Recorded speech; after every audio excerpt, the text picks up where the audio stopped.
자, 자분 탐상 검사 문제풀이를 시작을 하겠습니다. 봉영 시험체의 자장 분포이다. 적용 금속의 자성적 특징과 전류가 바르게 짝지어진 것은 되어 있습니다. 투자율이 있다는 얘기는 이제 자성체를 얘기하는 겁니다. 교류하고 직류의 차이점은 교류는 표표효과 때문에 그래프의 폭이 좁지요. 좁습니다. 그래서 이거 같은 경우는 이제 교류를 얘기하는 겁니다. 그래서 1번이 되겠네요. 41번은 강자성체이고 교류인 그런 분포이다, 분포 곡선이다 이렇게 보시면 되겠습니다. 자, 41번의 답은 1번이 되겠습니다. 자분 탐상 검사에서 자와 방법을 선택할 때 주의해야 될 사항으로 틀린 것은 반자개를 적게 해야 된다. 맞죠? 자개의 방향과 시험면은 평행하게 해야 됩니다. 자개 또는 자속의 방향과 예상되는 결함의 방향은 수직하게 해야 됩니다. 이게 틀렸네요. 시험면을 손상시키면 안 되는 경우 직접 통제하는 방법은 선택하지 않는다. 맞지요. 예, 그래서 43번은 3번이 답이 되겠습니다. 자, 자분 탐상 검사에서 표준 시험편의 일반적인 사용 목적이 아닌 것은 표준 시험편 A형과 C형 표준 시험편이 있고 B형 대비 시험편이 있지요. 자, 시험 조건을 결정한다. 2번 자극의 존재 여부를 확인한다. 3번 장치 자분 및 검사에게 성능을 조사한다. 4번 시험 조작의 적부 및 검사자의 기량을 점검한다. 자, 목적이 아닌 것 2번이죠. 자극의 존재 여부를 확인하는 것이 아닙니다. 더 말씀드리면 이거 표준시험표는 이제 그 목적은 유효자계의 방향과 강도가 적정하게 되도록 자와의 전류치와 탐상 유효 범위를 설정하고 장치 자분 검사액 등의 성능 비교와 시험 조작의 적합 여부를 조사하는데 이런 표준시험편들이 사용이 됩니다. 다음 중 프로드법을 이용하여 자화시킬 때 결함의 잡음 모양이 가장 잘 나타나는 경우는 프로드 전극에 매우 근접해 있을 때, 프로드 전극 사이의 자력선과 수직일 때, 두 개의 프로드 전극과 수직한 방향일 때, 결함의 방향과 관계없이 자개 범위 내에 존재할 때, 자, 2번이 맞죠. 프로드 전극 사이에 자력선과 수직일 때 잘 나타나죠. 1번 같은 경우는 전극에 너무 근접해 있으면 전극 지시로서 의사 지시가 될 수가 있습니다. 그래서 42번은 이제 적합한 답이 2번이, 45번은 2번이 답이 되겠습니다. 섭식 형광자분으로 연속법에 의한 탐상 시 바탕이 진하고 지시 모양의 관찰이 방해가 되었을 때 후속 조치사항으로 옳은 것은 바탕이 진하다는 얘기죠. 1번 자분의 농도를 낮게 해서 재시험해야 됩니다. 2번 시험체에 진동이 생기지 않게 시험한다. 3번 물로 씻고 남은 자분을 재시험한다. 4번 자외선 강도를 낮게 하거나 멀리. 자, 1번이 답입니다. 1번. 바탕이 진하다는 얘기는 농도가 높다는 얘기잖아요. 자분의 농도를 낮게 해서 재시험을 하는 것이 좋습니다. 해서 46번의 답은 1번이 되겠습니다.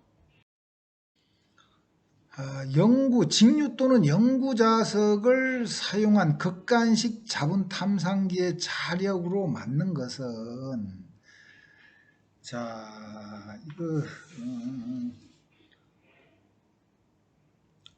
교류는 이제 4.5kg고 영구자석이나 그 직류를 사용하는 경우에는 18.1kg죠. 즉 40파운드. 그래서 답은 4번이 됩니다. 이런 경우. 이런 규격들은 외울 수밖에 없는 거죠. 47번의 답은 4번입니다. 자분 적용 시 건식법과 비교하였을 때 섭식법의 장점이 아닌 것. 크기가 작은 불규칙한 모양의 시험품의 자분 적용이 용이하다. 2번 소형의 다량 제품에 빠르고 좋다. 후처리 시 표면에 남아있는 자분 제거가 용이하다.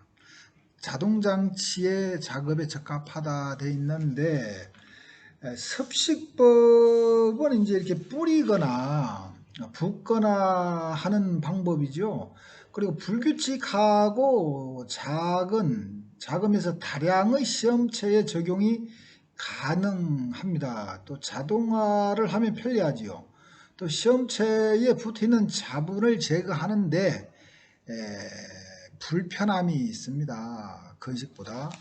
그래서 보면은 1번하고 2번, 4번은 뭐 좋은 표현인데 3번 자분 제거가 용이하지가 않지요. 그래서 3번, 48번은 3번이 답이 되겠습니다.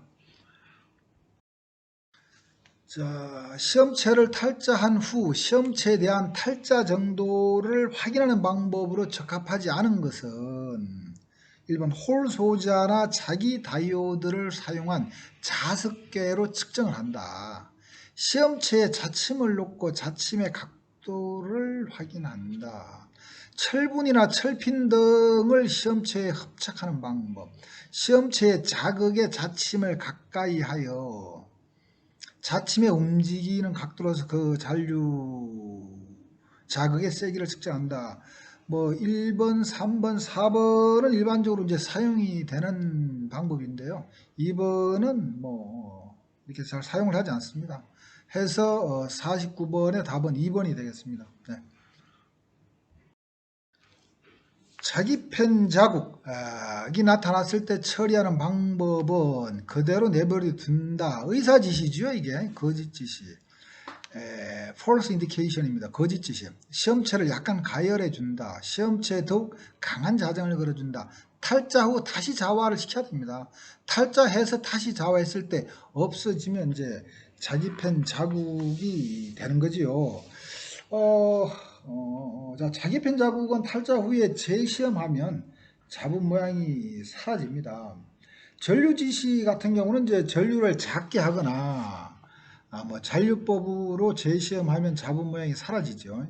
또 표면 거칠기 지시는 이제 시험면을 매끈하게 해서 재시험을 하면 자분 모양이 사라지죠.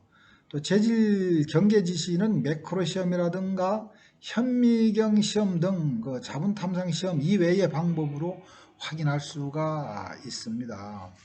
자, 그래서 50번의 답은 탈자 후 다시 자화시킨다. 4번이 되겠습니다. 탈자를 확인할 때 사용되는 기구가 아닌 것은 탈자 확인할 때 사용하는 기구, 자침, 표준시험편, 매그네틱 컴파스, 매그네토 다이오드. 표준시험편은 탈자 확인할 때 사용하는 것이 아니지요. 아닙니다. 자, 1번, 3번, 4번은 탈자 확인할 때 사용하는데 표준시험편은 뭐 장치 자분 검사에게 성능 점검, 무슨 유효자계, 유효거리 이런 거 확인할 때 사용하는 겁니다. 자, 51번의 답은 2번이 되겠습니다. 어떤 시험체의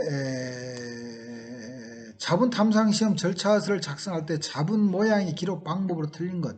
자분 모양의 기록 방법으로 전사, 스케치, 사진 촬영이 있는 거죠. 모형으로 제작은 없습니다. 자, 52번은 4번이 되겠습니다. 자외선 조사 등에 사용하는 필터의 목적으로 틀린 것은 되어 있습니다. 필터의 목적으로 틀린 것은 가시광선을 차단한다. 가시광선을. 인체에 유해한 파장의 자외선을 차단한다. 필요한 자외선의 파장을 균일하게 한다. 발생되는 자외선의 평균 파장을 짧게 한다 돼 있는데 틀린 것은 이제 4번이 되겠습니다. 4번 가시광선을 차단하거나 유해한 파장의 자외선을 차단하고 필요한 자외선의 파장을 균일하게 하는 역할을 하는데 4번은 해당이 안 됩니다. 자, 53번의 답은 4번이 되겠습니다. 누설 자숙 탐상의 특징으로 틀린 것은 1번 고속 주사가 가능하다. 복잡한 영상에 적용이 가능하다. 결함의 정량적인 양을 얘기하는 거죠. 정량적인 측정이 가능하다. 작업 환경이 양호하다. 되어 있는데 누설 자숙 탐상은 결함이 있는 부분에서의 누설 자속을 이 코일이라든가 자기 테이프 및 그 감자성 반도체 등으로 검출을 해서 탐사하는 그 비파계 시험의 한 방법입니다. 이 강자성체인 강제를 그 자화했을 때 그 강제의 표면에 결함이 있으면 그 부분에서 결함 깊이에 대응한 양의 자속이 누설을 하게 되는데 이 누설 자속을 이제 코일이라든가 홀 소자 등 각종 자기 센서로 검출해서 결함을 평가를 하는 방법이 누설 자속 탐상법입니다. 뭐 기호로 이제 MLFT라고도 하지요. 예.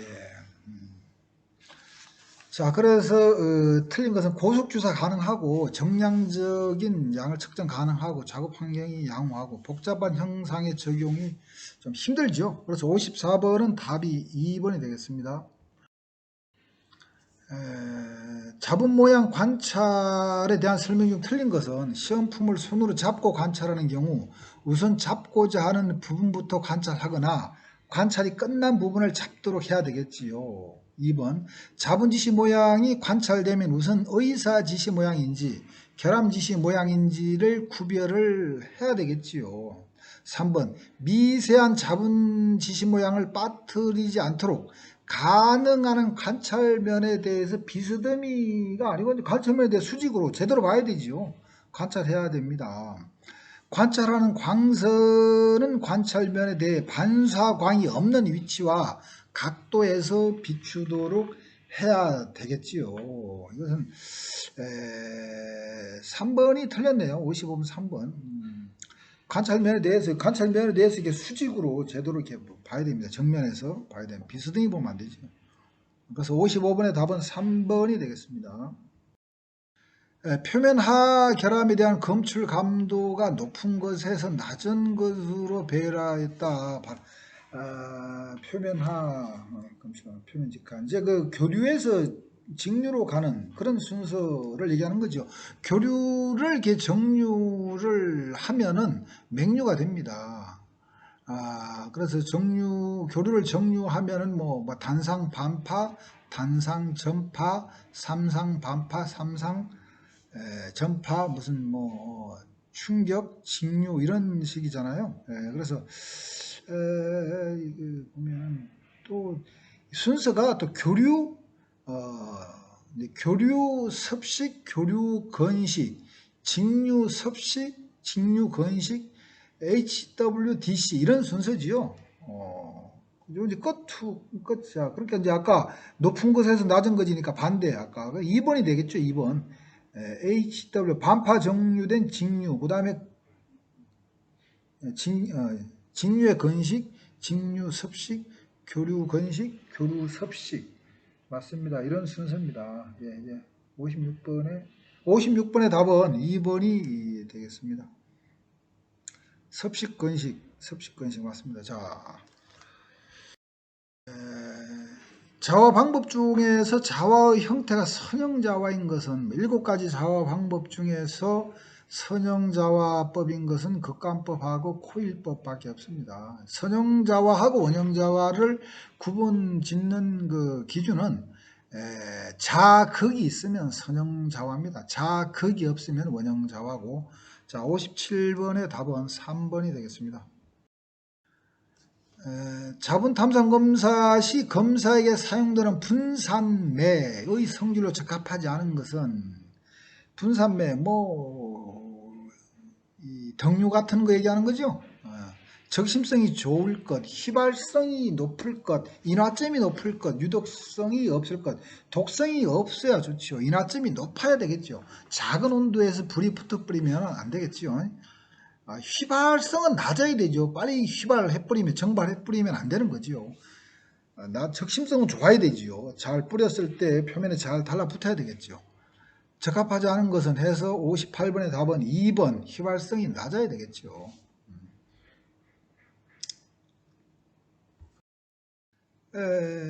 다음 재질과 형태에 따른 자기의 분포도를 나타내는 그래프입니다. 비자성 봉강에 전류를 흘렸을 때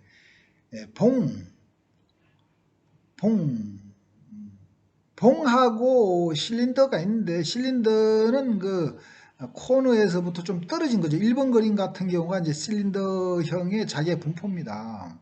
지금 봉이니까 자 1번은 실린더입니다. 2번은 교류를 그렸네요. 교류. 3번이죠. 3번입니다. 비자성이기 때문에 투자율은 다 없네요. 다 이건 비자성 봉강이네요. 그래서 3번이 되겠습니다. 이런 봉 같은 것들의 자기의 분포가 외부 표면에서 최대가 되는 거지요. 예, 자 59번의 답은 3번이 되겠습니다. 자, 마지막 60번. 자장계의 사용 용도는 자기 포화점을 정밀 측정한다. 탈자 유무를 여부를 확인한다. 보자력을 측정한다.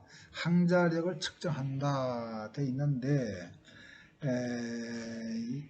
우리가 보통 그 실습을 할 때 탈자 여부를 확인을 해야 됩니다. 실제적으로 본격적으로 검사를 실시하기 전에 이 자장 지식에 가지고서 탈자 여부를 확인하고서 본격적인 검사를 해야 됩니다. 그래서 자장계의 용도는 탈자 여부를 확인한다 입니다. 그래서 60번의 답은 2번입니다. 자, 오늘은 여기까지 하겠습니다. 예, 감사합니다.